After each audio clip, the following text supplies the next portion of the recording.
Donc c'est une réalisation qui va durer à peu près 3-4 minutes. Donc on utilise des produits base naturelle en règle générale, donc ça c'est de la cire naturelle qu'on appelle la plastonate, que l'on va appliquer directement sur le front de la personne. Alors bien entendu juste avant, tout un protocole qui a été mis en place pour assurer la sécurité et l'hygiène de la personne. On met du cleaner, de la protection latex qui va permettre de faire adhérer les produits et bien sûr pour éviter tous les risques d'allergie qu'on pourrait retrouver. Donc là on va essayer de lisser un petit peu la plastonate pour essayer de moins voir les raccords. Donc là on va faire l'incision avec une spatule, donc ça ne coupe pas, hein, c'est pas un scalpel. On ne va pas appuyer trop fort.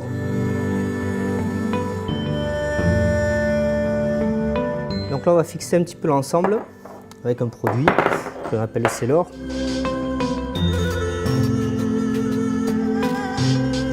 Donc là on va essayer de trouver une coloration qui va se rapprocher un peu plus de l'hématome. Donc en règle générale lorsqu'on a un hématome on a 3 couleurs qui vont ressortir, le jaune, le bleu et une couleur un peu plus violacée qu'on appelle le rouge sang. Là maintenant on va jouer avec notre fard crème, on va essayer de trouver un effet de profondeur. Donc en déposant la matière à l'intérieur de notre plastonate, de notre incision. On peut jouer aussi en essayant de remonter la plastonate pour donner un effet de peau arrachée. Alors du moment où on a mis ça en place, on va utiliser différents types de sang. Le sang gélifié qui va nous donner un aspect de chair. Puis on va l'appliquer, on va le mettre à l'intérieur de la simulation. Ensuite on va travailler avec du sang coagulé. Si on fige l'instant, si on veut faire une photographie, on va avoir l'impression qu'on a le sang qui coule. On va créer des gouttelettes de sang par exemple. Donc là ce qu'on va faire, on va rajouter un corps étranger à l'intérieur. Lorsqu'on fait ça, on va faire attention de ne pas prendre quelque chose de contondant, quelque chose qui coupe, d'accord. Donc on va mettre cette partie là à l'intérieur. Hop, ici.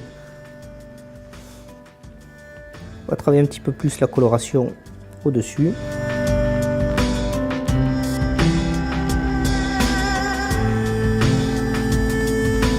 Et là maintenant on va mettre la petite goutte de sang qui va tout faire. On va la poser juste au-dessus et on va la laisser couler. Hop. Et là on a fini notre réalisation.